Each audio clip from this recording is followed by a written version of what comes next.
Social মিডিয়াতে কিসের competition হচ্ছে? আমি কিন্তু একদম সোশ্যাল মিডিয়া থেকে নিজেকে আড়াল করে রেখেছি। আমাদের চলচ্চিত্র শিল্পী সংকট, কাজের সংকট। ডাস্টবিনের কথা এই কারণেই বললাম, 2007 থেকে আমরা ইন্ডাস্ট্রিতে আমি বিশেষ করে কাজ করা স্টার্ট করেছি। তখন আসলে প্রত্যেকটা কাজের সাথে কাজের কম্পিটিশন হতো। কিন্তু এখন আপনারা দেখেন সোশ্যাল মিডিয়াতে কিসের কম্পিটিশন হচ্ছে?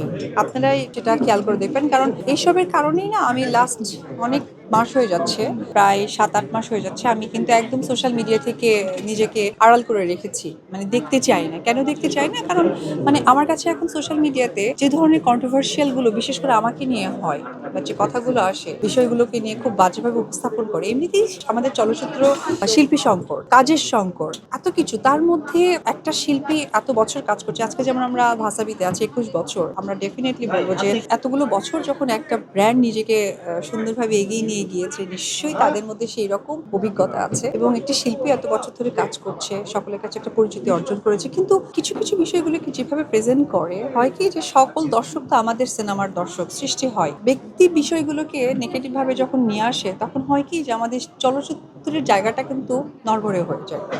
তো ওই জায়গা থেকে আসলে আমি ডাস্টবিনের কথাটা বলেছি যে আপনি খেয়াল করে দেখবেন যে 2016 সালেও আমার বেশ কিছু কিছু সময়গুলোতে, মানে খুব ইমোশনাল সময়গুলোতে কিন্তু দেখবেন যে কিছু কিছু ফেসবুক স্ট্যাটাসগুলো এসেছে।